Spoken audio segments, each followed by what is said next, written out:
Myself.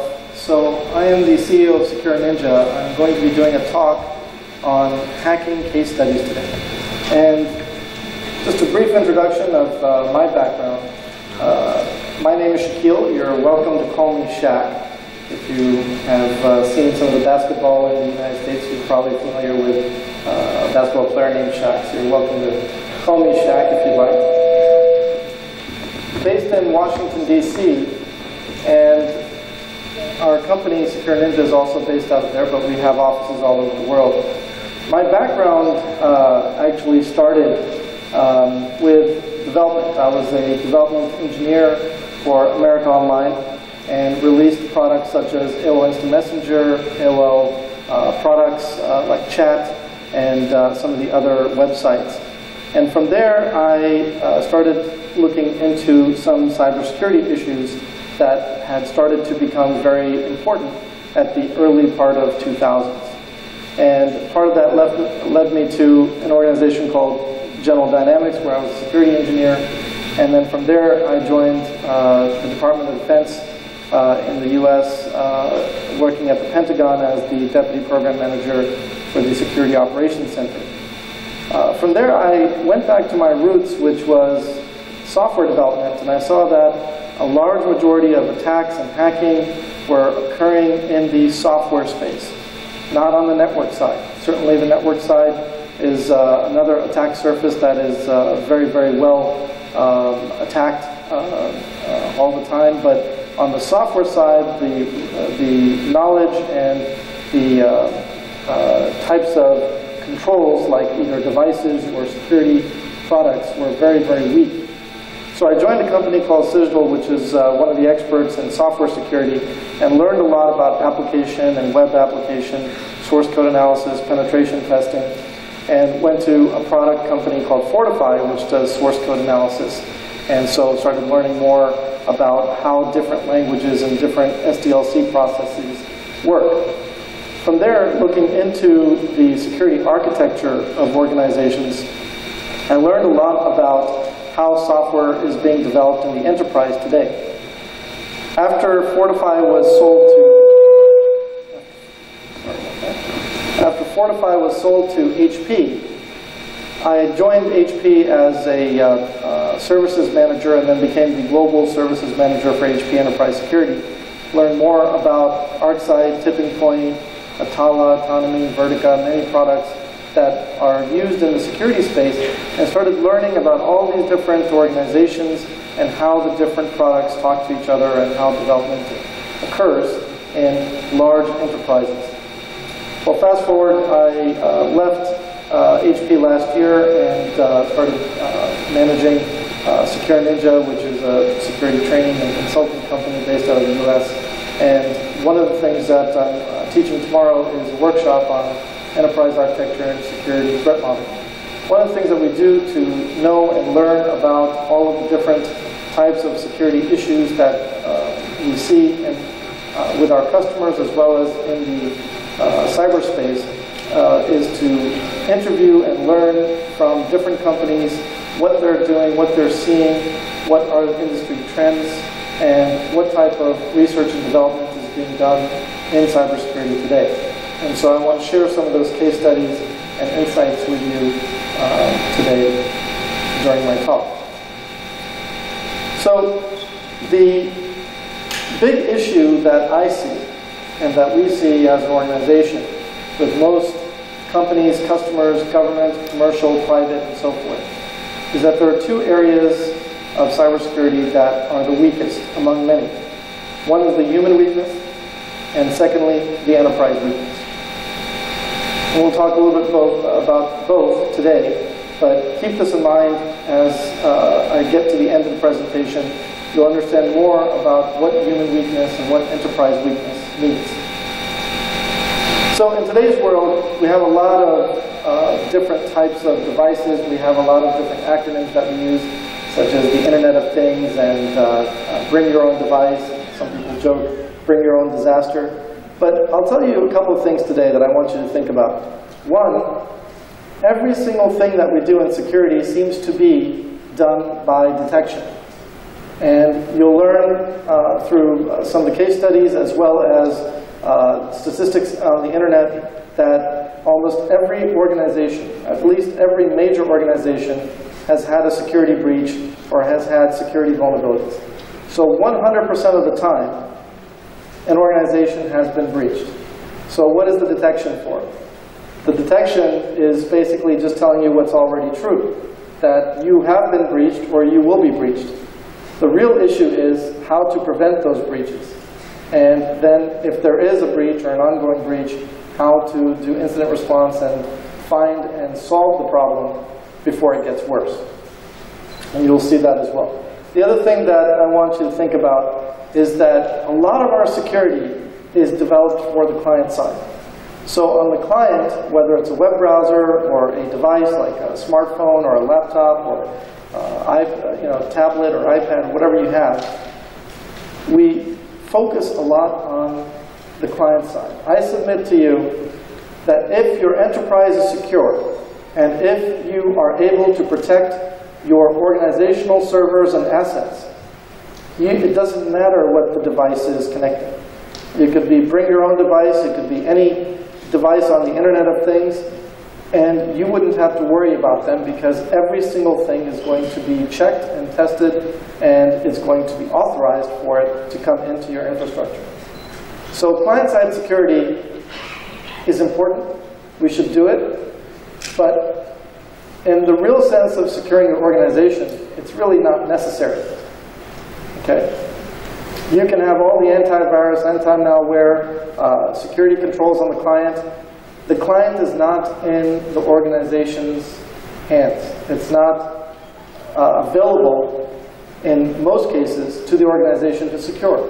So you are hoping that the person holding the device is securing their device or is doing things securely. And that's not the case. So antivirus could be out of date. Hackers could attack client-side applications, client-side web, browsers, web applications, etc. And then they can also reverse engineer client-side operating systems, such as hacking the phones and hacking the tablets and hacking your client-side applications. So why do we spend time on the client-side security?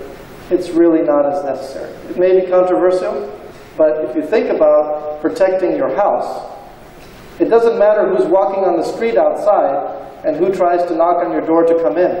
You have to protect what's in your house by any means necessary, with defense in depth. And that's the way we have to secure our organizations. So why is cybersecurity such a problem today? We see some of the largest attacks in the history of humankind in the last few years. And if we think about it, we have the best products, we have the most advanced technology, we have some of the biggest companies in the world developing security projects. And we still cannot defend against these security attacks. So some of the issues that you can see are we have more users than ever. So what we call the attack surface, or the audience, good and bad, is becoming larger and larger every day. In the world today, we have approximately 7 billion people, and out of them, 2 to 2.5 billion people are connected through the internet or networks to public websites and internal and private websites as well. And so, because of this fact, there is a larger attack surface. Then systems are becoming more complex. If you think about the very first Windows that came out, it was about 1.5 to 2 million lines of code. Today, Windows 8.1 or Mac OS or any Linux or Unix distribution is going to have more than 50, 60 million lines of code. In fact, Windows 8.1, I believe, is about 80 million lines of code. So, of course, our operating systems, our networks, our systems are more complex and much more difficult to secure than ever before. And then certainly, we have more partners, more external vendors, we have more people connected, organizationally and governmental organizations connecting into our systems for regulation and compliance and for partnerships than ever before, and that also makes it much more difficult. If you look at any smartphone app store, whether it's on Windows or Google Play or iPhone, iTunes, App Store. You have apps that are developed overnight, and many of them are connected to other sites and other websites and other organizations, and you have no control over it in most cases. The only thing you can do is not to use it. There was recently an article that I read that the flashlight app, the one that turns the flashlight on your phone, should only be about 70 to 100K. And there are flashlight apps out there that are 1 or 2 or 3 megabytes. Why do you need something that turns on your flashlight on or off to be that large? Well, they found that many of these flashlight apps have ads that come in, they have connections to other sites. They also found malware, where it can steal your address book, it can steal pictures from your internal picture gallery, and so forth. So many things we see are on the client side that are connecting to multiple sites and bringing data in from multiple sites, affecting organizations through these partnerships. So something to think about. And then compliance and standards are becoming more strict every year, every week, every month. And so we have to comply to these standards, and so that also keeps cybersecurity a moving target. So I want to show you a couple of quick statistics. I'm going to go through these slides, and I want to show you a case study. I have a number of case studies today and some questions for you. Verizon is one of the largest telecoms in the United States. Verizon, AT&T, T-Mobile, Sprint, these are the big four in the United States. Verizon has a very good security practice, and one of the things that they do every year is come out with a report. And Verizon came out with a report in January of last year, of 2014, detailing their data and breaches from 2013. There's 3 things I want you to take a look at. They looked at 18 organizations in 27 countries, 47,000 incidents, and what they found was that 78% of the attacks did not require any skills, any technical skills whatsoever. And then out of those breaches, 62% of the breach detection took months or years. And you'll see these in the case studies as well. 70% of the breaches were discovered by a third party. In fact, when my organization and previous organizations I've worked for have done penetration tests or security assessments, risk assessments, we have actually informed the customer that you may have had a breach. And we have found breaches that they didn't even know about. Some breaches occurred years before that they never detected. The other thing you'll see in the report is that in the past, a lot of the breaches and attacks were done for fun, and many were done for financial means or financial gain. But in today's world, there's a lot of different reasons for breaches, such as hacktivism, politics, there's organized crime, and certainly military and intelligence breaches as well. And so it goes through every sector of the industry now. And who's doing the breaches? Everyone. Outsiders, insiders, business partners, even executives have been found to be part of breaches that were investigated. Okay? So I won't spend too much time on these stats. This is a very interesting report. There should be a new one coming out from Verizon in 2014, and we'll be interested to see if anything has changed. But over the past few years, it's the same thing.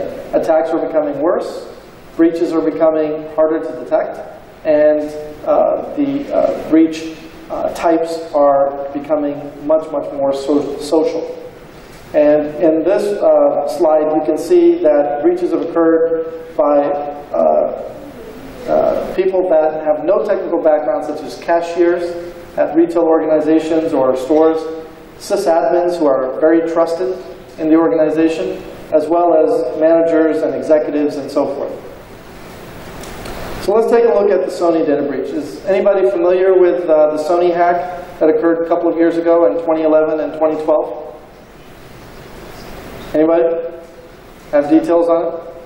Well, I have some information on it, and I also was part of an organization that was called by Sony to help them in this breach. So I have some insider knowledge. Of course, I can't share everything because of confidentiality But the main issue that Sony had was through a web application on their PlayStation Network, their gaming system, that had a SQL injection that was quite easy to fix, but was not found. And it was something that allowed them to do reconnaissance and footprinting and find more breaches, found much more information about their network and their infrastructure, which caused increased breaches throughout the organization. So let's start with what this says. And by the way, it's hard to read at the top, but that's a tweet by LulzSec, which was a hacking organization that was caught by the FBI, I think about 1.5 years, 2 years ago, and anonymous. And what they have written is, why would we need to waste time with more complex hacks when sites like Sony, InfraGard get owned by simple hacks? You're done. So it was actually a threat to the community, saying that we don't have to do highly technical attacks or develop exploits, when most of the attacks that we find are very easy and could have been prevented by just very simple means. So the very first thing that they did in the Sony PlayStation hack was they found a web server that was connected to the Sony PlayStation network that had a weakness. One weakness was they were able to create a bidirectional communication tool that allowed them to have full access to the server. From the server, they started looking around and looked at some of the web applications. They found an application that had a very simple SQL injection that allowed them to retrieve data. When they started looking at the data in the database, they found millions of credit cards, personal information, names, addresses, phone numbers, etc. And from this, they started the attack. But most attackers today are very smart, and they're organized. And one of the things that they wanted to do, they wanted to plan the attack, and they wanted to make sure that they weren't caught. So one of the first things that they did was they spent some time, Sony says anywhere from 1 to 2 months, in investigating the entire infrastructure. Now, Sony is a very large organization. You'll see on another slide. Sony owns Sony PlayStation, Sony Music, Sony Movies, Sony Bank, Sony Life Insurance, Sony BMG Music, and so forth. And so what happens is that most of these organizations are independent. Like Sony Movies is separate from Sony Music, from Sony Bank, from Sony PlayStation, Sony products, etc. And all of them have their own budget, they have their own infrastructure, and so forth. But in many ways, they communicate with each other because it's the same customers sometimes buying their products. And the databases are also shared, and the networks are sometimes shared. So the hackers said, not only Sony PlayStation Network, we have access to all of Sony. And so one of the questions I'll ask coming up, does anybody know, or can anybody guess how many times Sony was attacked from 2011 to 2012? Is it more than 5? More than 10? More than 20? More than 1,000? Thousands? You'll see it's about 21 times. And in fact, Sony just had a report last week. Actually, in the last few days that I've been here, I've been reading about it, and it hasn't been 100% confirmed, but there has been another breach at Sony. After they spent $170 million on protecting the last breach, they just had another breach. But more information on that, I didn't want to put that in the slides until I get the final information, but it is in the news now these days. So one of the things that they did was they stole, there was about 77 million people worldwide using the Sony PlayStation Network. So they stole 77 million credit cards, emails, phone numbers, addresses, personal information, etc. And the way they did it was they didn't want to be caught, so they sent out a message in the underground community to Anonymous, which you've probably heard of. You've probably seen the mass. And they asked them to do a denial of service on the website. And so hundreds, thousands of hackers started to do denial of service against the main website, while Sony was trying to protect against the main website's denial of service. In the background, they were downloading 77 million credit cards and other information. Now, in order not to be caught, the first thing that you want to do is try to clear your tracks. So in any type of forensics or incident response, what is the first thing you will see or you will investigate when you are investigating a breach or a problem that has occurred? You're going to look at the logs. So they wanted to delete the logs. So what they did was they created cron scripts in Unix to automatically delete the logs. But there was one problem, and you know this problem. The issue is, if logs are in memory and they are being written to actively, you can't delete them unless you stop the service or you reboot the servers. So they set up a script to reboot all the servers and delete the logs at reboot. And so after they created these scripts, a couple of days later, these servers started to reboot in the hundreds. Hundreds in their network operations centers started to reboot. At first, Sony thought it was an electrical problem. They started investigating, and then they found a few servers with partial logs, and they said, wow, we must have had a breach. But they didn't know for sure. In fact, they denied it in the media for almost a month, month and a half. So they couldn't figure out what the breach was. They were scared that the breach was still going on. So the only thing they could do at that time was they shut down the PlayStation Network. Now, the PlayStation Network, again, 77 million people. I don't know how many active per day, but they make hundreds of thousands of dollars per day, per hour. They had to shut it down, and they shut it down for almost a month. So this was real money that they were losing, just because of actually a simple attack that became worse. So in the end, let's see what the impact was to Sony. In the end, the impact was 20 plus breaches, about 21 breaches, 177 million customer records stolen, $1 billion class action lawsuit. They've spent $171 million on fixing the breach, buying new security devices, consulting, and so forth. The stock has dropped since the breach, and research organizations like Gartner, Forrester have said the breach could cost as much as $24 billion. So quite serious. In fact, this is the CEO, the COO, and the CFO of Sony apologized online and on YouTube and to the community for this breach, which, as you know, in Japan, honor is a very high thing in their priorities, and this must have been very difficult.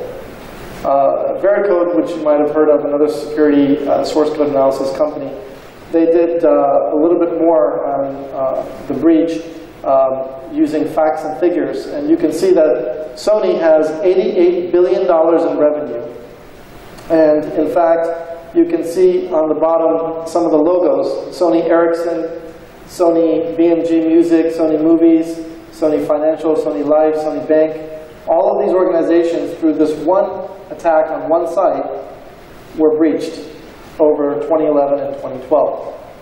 And in fact, in April, when the breach occurred, you can see the stock price going down. And some of the breaches you can also, I'm happy to share these slides as well, if you'd like. Just send me an email or let me know. But you can see that some of the sites that were breached were like Sony Portugal, Sony Russia, Sony Europe, Sony Pictures France. So not only were they breaching the organizations, they were breaching them regionally. And many of these websites were regional websites that were connected to the larger Sony domain. And again, the surprising thing here is that SQL injection could have been fixed for less than $10,000.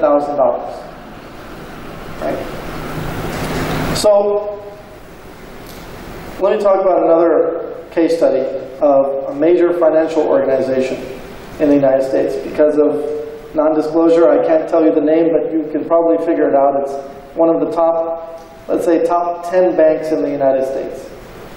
Maybe even in the top 5. Some of the issues that we have today is that our applications are really not written by us. Any developers in the room? Anybody develop or write code? Okay. So when you're writing code on .NET, before you even start writing your first line, before you write hello world, you are writing on a framework which is 2, 3, 4 million lines of code. So before you even write one line of code yourself, you're writing it on top of frameworks that are huge, massive. They have security patches and updates all the time. You have some that are open source. You have some that are owned by vendors, like Microsoft has .NET, and then Sun and Oracle manages Java, but Java is open source, and PHP, which is open source as well. Okay? And so these large frameworks are highly complex, and not only do you write some code, you then bring in plugins, right? Anytime you write a Java or .NET or PHP or anything, you want to use plugins from the community. So now you're bringing in third-party customer software, you're bringing in third-party vendors, and you're bringing in open-source software. So when you take a look at applications, when we do penetration tests or when we do source code analysis on applications, we see only about 10% of the application is written by developers. The rest of the application is open source or some framework. So this is an issue. So one of the things that we did for this organization was we did an architecture review and a penetration test on their largest website, which holds all the financial information for their customers, for the employees, and so forth. And the first thing that we do is we whiteboard or write out what that infrastructure looks like. And from there, we evolve it into a component diagram to understand what their infrastructure is. And this was a three-tiered web application, very straightforward web server and application server and database on the back end. And we went through their documents, and their documents were 2-3 years old. As you know, a lot of organizations, because they're busy and because you're constantly updating your software and your infrastructure, you're not updating your documents as fast. So this was one of their early documents that we found. But when we started investigating, we saw from our conversations with different developers that the application was actually much larger. And on the right side, you'll see about 23 boxes. Those boxes are out of scope. The other things that we have as security or IT engineers is when we go into a project, they say, okay, this is your scope, this application is what we want you to do the assessment for, and anything else is out of scope. We'll do that later, or don't worry about it. But the hackers today, they don't care what is in scope or what is out of scope. They care for how they can get in. And so we saw 23 applications connected to this main site. Some of them were, like stock exchange applications, some were HR, some were accounting, and internal applications as well. And from these applications, we decided to open up their eyes and do a secure architecture review and to give them a threat model of where the threats could come from to attack their database, which is where the keys to the kingdom were, where they were protecting data such as customer records, customer financial statements, bank statements, money and transactions, names, addresses, phone numbers, etc. And so we asked them, your goal is to protect that database. It doesn't matter how you connect to it, but you need to make sure that what's coming in and what's going out is protected.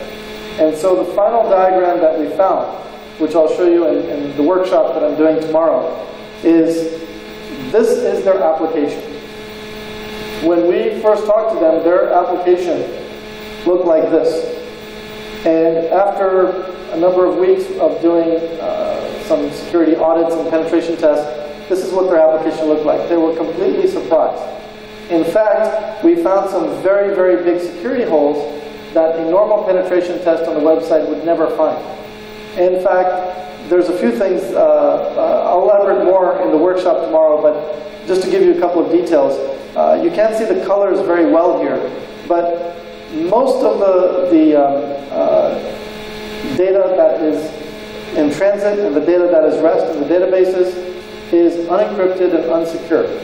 And many confidential data is being transferred to other applications through public networks. And they didn't realize it because the only thing that they secured via SSL was the entrance login page to their website. So some of these things are things that you will not find in a normal security penetration test or assessment unless you do a true threat model and an architecture review to see where all the data is and what's connecting to it and how it's connecting to it and what the security gates are.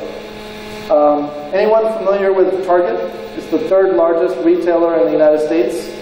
Walmart is number 1. CVS, pharmacy and beauty shops are number 2. And Target is number 3. I think worldwide, Target is in the top 10 largest companies, retail companies in the world. So they had a breach. It was all over the news. You may have heard of it. So the Target breach was actually quite interesting. Does anybody know how they were able to get to the financial transaction server in Target? Anybody have any idea? Even a guess? Did they go through the main website? Do you think? Yes. Yes, the HVAC system. I owe you something. I have to figure it out. So the Target actually became a true target. So what happened was, there was a company in the state in the United States called Pennsylvania. There was a company that had the contract for the HVAC system for all the Target stores. So they can log in if a store is complaining, oh, it's too hot, too cold, and they need some assistance to do maintenance, or they need someone to come and fix a problem.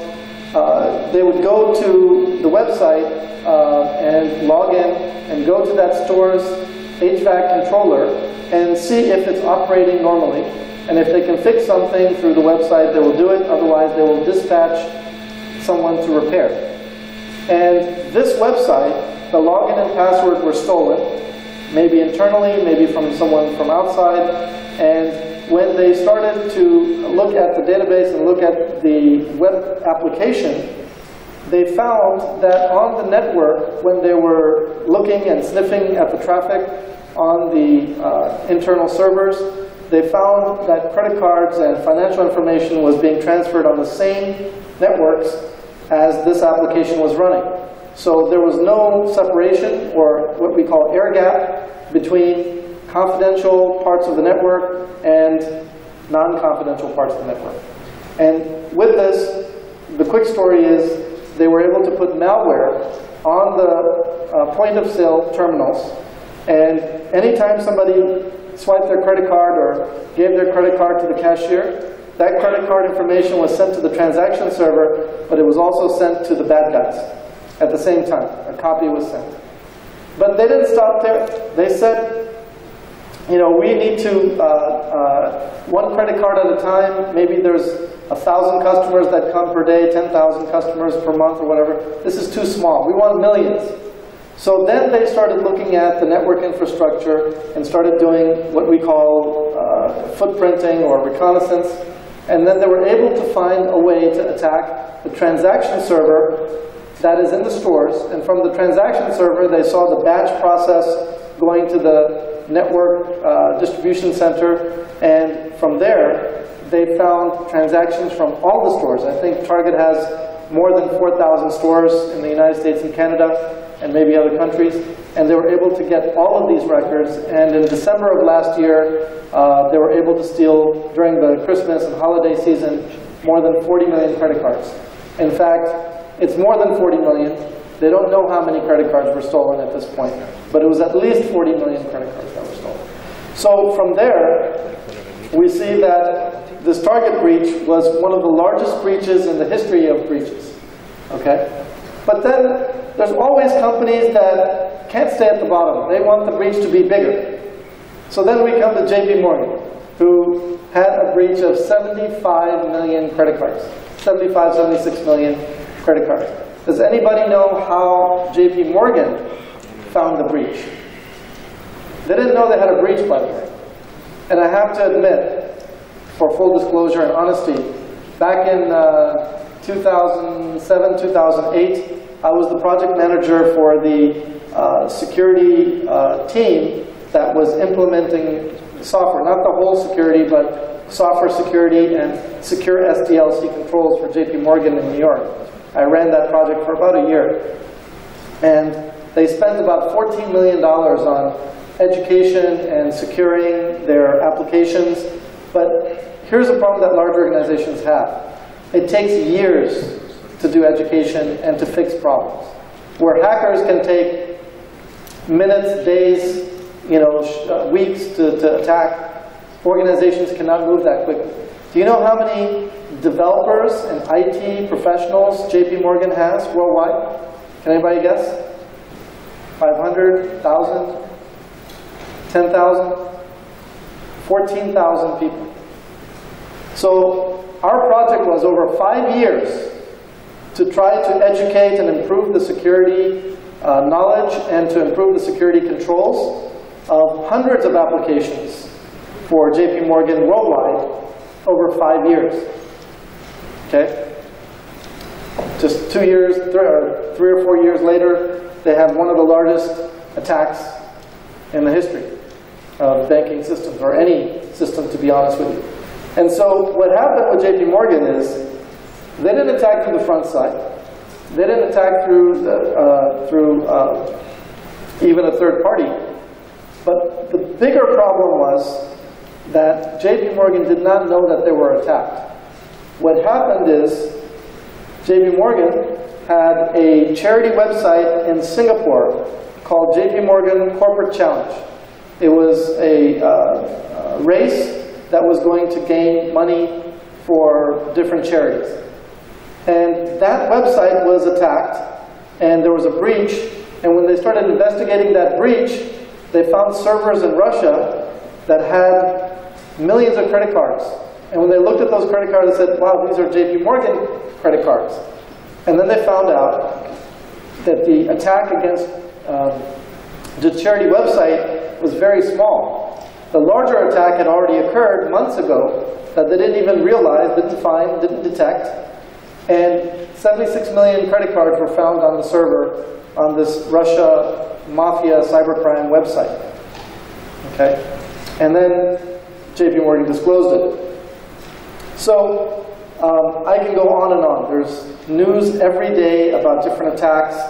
The attacks, small and large, but in the past few years, some of the largest attacks that we have seen, that we've had short time of computing and the computing industry. The Federal Reserve Bank was hacked this year. eBay had one of the largest hacks ever of any organization. 145 million records were stolen. There are sites such as Zone H, which has hackers that in the underground community that are, what would you say, congratulating themselves and to each other about the hacks that they've done. I recently did a speech in Indonesia, and we're working with some of the largest banks there in Indonesia to do some security assessments. This was an Indonesian hacker, and you can see at the bottom, it goes from 1 to about 32 pages.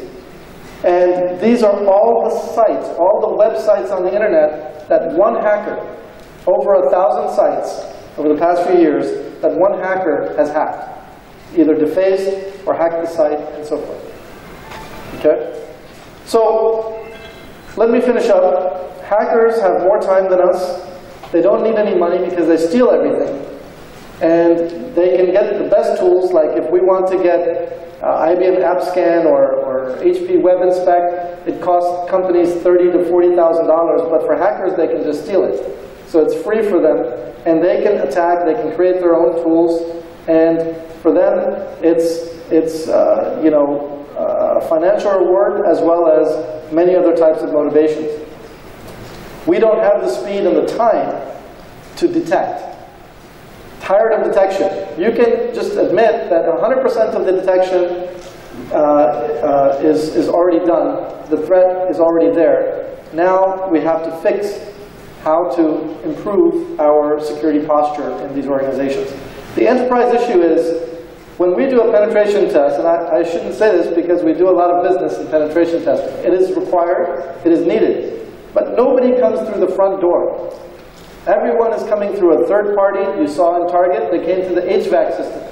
You saw JP Morgan, they don't know how they came in, but it didn't come in through the front door because all of their security monitoring, their log analysis, their intrusion detection systems, intrusion prevention systems, all of those things did not detect any issue. In fact, I do have to make one qualification. Target did find malware on its point-of-sale credit card machines. Who found it? They have a company that they paid a lot of money to called FireEye. FireEye just bought Mandiant. They have a lot of detection products, and they were informed that there were malware existing on their point-of-sale systems. But in Minneapolis, where the headquarters are, the security team said this is a false positive, and so it's not an issue, and they ignored it. And the breach still happened. The breach was actually already in process. So that becomes the education piece. So our problem is our enterprises, our organizations are so big. We have hundreds of applications, but how many penetration tests do we do? 5, 10, 15, 20? No one ever does penetration tests for everything. And again, penetration tests are just one point in time. You do the penetration test, you pass your compliance, you sign off that you've remediated your problems for that period of time, and then 1 year later you might do it again. 6 months later you might do it again. There must be some type of continuous improvement in the security channel. And so these are the things, these are the next challenges that we have as a community to start looking at, right? All those things that I talked about, they're necessary, but there are enterprise issues and education and knowledge issues that we have to start improving that are going to prevent some of these breaches that are occurring today. I want to finish up with a website. I'm hoping I have some audio here, but basically, let me see if I can just use a local speaker. We have free courses for you. So this is one of the things I wanted to leave behind. We have a website, of course, SecureNinja.com, but our SecureNinja TV channel, which is on YouTube, has over 100 different interviews and free courses. In fact, the Certified Ethical Hacker, we have the entire course online for free. You can see and watch all the video series and do all the labs online at youtube.com/SecureNinja. Here's a little 30-second kind of review, preview of the type of interviews and the videos that we've seen in the industry in recent times.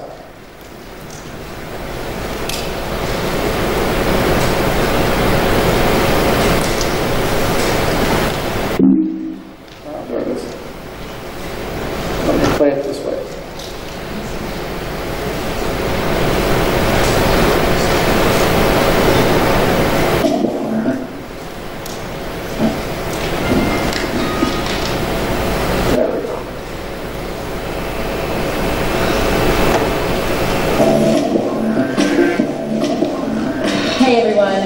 Web with SecureNinja TV, and I'm here at CSCAMP14 in Las Vegas. I'm here in Tampa, Florida at TechNet Land Ports and South. I'm here at Hacktivity 2012 in Budapest, Hungary. SecureNinja TV has traveled all the way to Dubai to attend SciSec 2014. We are at B-Side Security Conference. Now I'm here at Fed Cyber in Arlington, Virginia. I am here at RSA in San Francisco. It's good for society. The society needs hacking. We're talking about issues having to do with what is believed to be human rights. It's not really fair to have a military unit hacking civilian companies. The more we understand about it, the easier it is for us to defend against those attacks. In this day and age, the ability to operate and maintain, defend networks has gotten so complex. Quantum machines are going to be able to slice through PK as if it was a kid's decoder wheel. Picking basic locks that are in use all over the country is very easy. You have a lot of interesting things going down with the NSA scandal and PRISM and things like that. Yes, we're totally going Hollywood because we're doing cool things that you see in movies. Really focusing security research, hackers, into looking at things like medical device security, cars, home automation. Pretty much anywhere that large-scale financial transactions take place, there's a clear focus by cybercriminals to compromise those environments. You can't prevent everything. Security is about prevention, detection, and response. Hackers out there have greater capabilities than an organized army at this point.